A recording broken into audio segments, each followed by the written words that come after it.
Hello guys, welcome back to our channel. Episode ആരംഭിക്കുമ്പോൾ കാണിക്കുന്നത് വൃന്ദാവനമാണ്. മീര എന്തൊക്കെ പറഞ്ഞാലും ശരി, ഞാൻ എന്താണെങ്കിലും ഈ വളകാപ്പ് ചടങ്ങിന് വരില്ലെന്ന് പറയുമ്പോൾ ആദ്യമൊക്കെ നിർബന്ധം പിടിക്കുന്ന അനൂപും കമലയും മീരയോട് വരണ്ടെന്ന് തന്നെ തീർത്ത് പറയുകയാണ്. നേരം രാത്രിയാകുന്നു. പിന്നീട് കാണിക്കുന്നത് നെല്ലിശ്ശേരിയാണ്.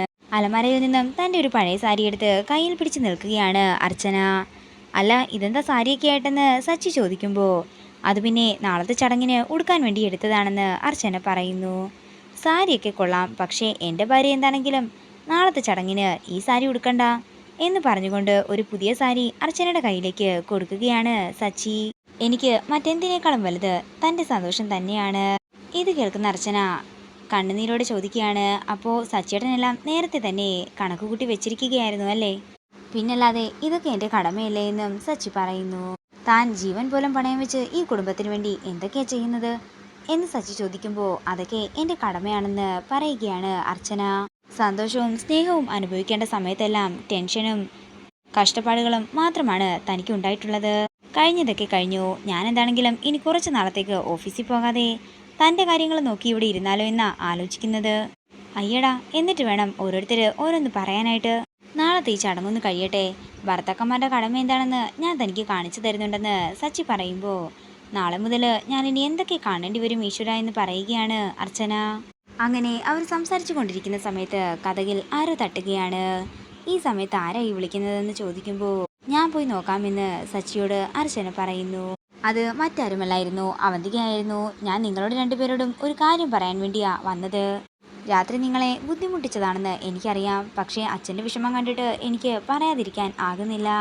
സച്ചി, നീ അച്ഛനോട് എതിർത്ത് സംസാരിച്ചത് അച്ഛന് നല്ല വിഷമം തന്നെയാണ് ഉണ്ടാക്കിയിട്ടുള്ളത്. അച്ഛനല്ല, എൻ്റെ മുന്നിൽ ആരാണെങ്കിലും പറയേണ്ടത് പറയേണ്ട സമയത്ത് തന്നെ പറഞ്ഞിരിക്കണമെന്ന്. കൂടാതെ ഗർഭിണിയായ ഒരു ഭാര്യയ്ക്ക് വേണ്ടി ഭർത്താവ് എന്താണ് ചെയ്യേണ്ടത് അത് തന്നെയാണ് ഞാൻ ചെയ്യുന്നതെന്നും സച്ചി പറയുന്നു. ദയവ് ചെയ്ത് നാളത്തെ ഈ ചടങ്ങ് നിങ്ങൾ നടത്തരുതെന്ന് അവന്തിക പറയുമ്പോൾ അച്ഛനാണോ ഏട്ടത്തി ഇങ്ങോട്ടേക്ക് പറഞ്ഞയച്ചതെന്ന് അർച്ചന ചോദിക്കുന്നു. അച്ഛനല്ല എന്നെ പറഞ്ഞു വിട്ടത്, പക്ഷേ അച്ഛൻ്റെ വിഷമം കണ്ടപ്പോൾ എനിക്കത് ഇവിടെ വന്ന് പറയണമെന്ന് തോന്നി. താല്പര്യമില്ലാത്തവര് പങ്കെടുക്കണ്ട. നാളെ എന്താണെങ്കിലും ഈ ചടങ്ങ് ഞാൻ നടത്തിയിരിക്കും. ദയവ് ചെയ്ത് ഏട്ടത്തി എരുതിയിൽ എണ്ണ ഒഴിക്കാൻ നിൽക്കണ്ട. ഞങ്ങൾക്ക് ഉറങ്ങണം, നല്ല ക്ഷീണമുണ്ട്. ഏട്ടത്തി പോവുകയല്ലേ എന്ന് സച്ചി ചോദിക്കുമ്പോൾ ഞാൻ അച്ഛനോട് എന്ത് പറയണമെന്ന് അവന്തിക ചോദിക്കുന്നു. ഞാൻ പറഞ്ഞ കാര്യങ്ങൾ അങ്ങനെ തന്നെ ചെന്നേട്ട അച്ഛനോട് പറഞ്ഞാൽ മതി എന്ന് പറഞ്ഞുകൊണ്ട് മുറിയുടെ അകത്തേക്ക് കയറി കഥ കടക്കുകയാണ് സച്ചി.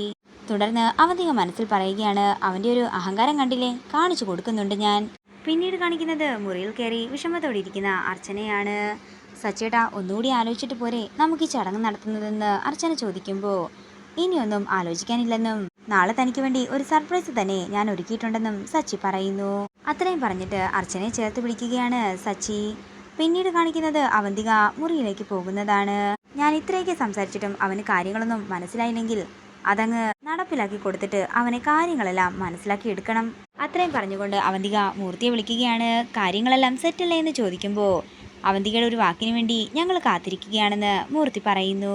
ഞാനൊരു അറ്റകൈ പ്രയോഗം കൂടി നടത്തി നോക്കട്ടെ, നടന്നില്ലെങ്കിൽ ഞാൻ പറയാം, എന്നിട്ട് നമ്മുടെ പ്ലാനങ്ങ് നടപ്പാക്കിക്കോ. ഇതൊക്കെ അവന്തിക മുറിയുടെ പുറത്തു നിന്നാണ് പറഞ്ഞുകൊണ്ടിരുന്നത്. പെട്ടെന്ന് മുറിക്കുള്ളിൽ നിന്നും ഒരു ശബ്ദം കേട്ടുകൊണ്ട് അവന്തിക ഓടി മുറിയിലേക്ക് ചെല്ലുന്നു. തുടർന്ന് അവന്തിക നന്ദൻ്റെ അടുത്തേക്ക് ചെന്ന് പറയുകയാണ്, അവിടെ എല്ലാവരും അവളുടെ വളകാപ്പ് ചടങ്ങ് നടത്താൻ വേണ്ടി പോവുകയാണെന്ന്. ചടങ്ങ് നടക്കുന്നത് എങ്ങനെയാണെന്ന് എനിക്കൊന്ന് കാണണം. ചടങ്ങ് നടക്കാതിരിക്കാൻ ഏതറ്റം വരെയും ഞാൻ പോകും. അവർക്കാർക്കും അവന്തിക അറിയില്ല എന്നൊക്കെ അവന്തിക പറയുമ്പോഴേക്കും മേശപ്പുറത്തു നിന്നും കത്തിയെടുത്ത് തൻ്റെ കയ്യിലേക്ക് പിടിച്ചിരിക്കുകയാണ് നന്ദൻ. എല്ലാം തകർത്ത് ഞാൻ തരിപ്പണമാക്കുമെന്ന് അവന്തിക പറയുമ്പോൾ അവന്തികയുടെ കാലിലേക്ക് ആ കത്തി കുത്തി ഇറക്കുകയാണ് നന്ദൻ. തുടർന്ന് അവന്തിക പെട്ടെന്ന് തന്നെ എൻ്റെ കാലെന്ന് പറഞ്ഞുകൊണ്ട് മുറിവ് ക്ലീൻ ചെയ്ത് ബാൻഡേജ് ഒട്ടിക്കുകയാണ്. കത്തി തന്നെ താഴെ വീണതാണോ അതോ ഇയാളെടുത്തിട്ടതാണോ എന്ന് മനസ്സിൽ പറഞ്ഞുകൊണ്ട് അവന്തിക മുറിയിൽ നിന്നും പോകുമ്പോഴേക്കും നന്ദൻ പാതി എഴുന്നേറ്റ് അവന്തിക പോയത് നോക്കുകയാണ്.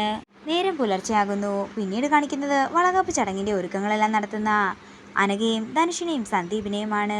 പിന്നീട് കാണിക്കുന്നത് വൃന്ദാവനമാണ്. വളകാപ്പ് ചടങ്ങിന് പോകാനായി ഒരുങ്ങി നിൽക്കുകയാണ് കമലയും അനൂപും. മീരയെ ഒന്നുകൂടി വിളിക്കാമെന്ന് കമല പറയുമ്പോൾ അതിൻ്റെ ആവശ്യമില്ലെന്ന് അനൂപ് പറയുകയാണ്. അതേസമയം ഒരുങ്ങി താഴേക്ക് വരികയാണ് മീര. നീയല്ലേ ഇന്നലെ വരുന്നില്ലെന്ന് പറഞ്ഞത്, പിന്നെ ഇപ്പോഴെന്തിനാ വരുന്നതെന്ന് അനൂപ് ചോദിക്കുമ്പോൾ മോളും സ്കൂളിൽ പോയില്ലേന്നും ഇനിയിപ്പോൾ ഞാൻ എന്തിനാ ഇവിടെ ഒറ്റയ്ക്കിരിക്കുന്നത്, അതുകൊണ്ടാണ് ഞാൻ വരുന്നതെന്ന് മീര പറയുന്നു. അവിടെ വന്ന് അവന്തികയുമായിട്ട് എന്തെങ്കിലും കുത്തിത്തിരിപ്പുണ്ടാക്കാനാണ് നിന്റെ മോഹമെങ്കിലേ നീ എൻ്റെ കൈയുടെ ചൂട് നന്നായി തന്നെ അറിയുമെന്ന് പറഞ്ഞുകൊണ്ട് അനൂപ് പുറത്തേക്ക് ഇറങ്ങിപ്പോകുന്നു. തുടർന്ന് മീര മനസ്സിൽ പറയുകയാണ്, അവിടെ എത്തിയിട്ട് വേണം എന്നെക്കൊണ്ട് എന്തൊക്കെ ചെയ്യാൻ പറ്റുമോ അതൊക്കെ ചെയ്യാൻ. ഇതോടുകൂടി ഇന്നത്തെ എപ്പിസോഡ് ഇവിടെ തീരുകയാണ്. വീഡിയോ ഇഷ്ടമായെങ്കിൽ മറക്കാതെ ലൈക്ക് ചെയ്യുക, ഷെയർ ചെയ്യുക, കമൻറ്റ് ചെയ്യുക. കൂടുതൽ സീരിയൽ അപ്ഡേറ്റ്സിനെ മറക്കാതെ സബ്സ്ക്രൈബ് ചെയ്യുക.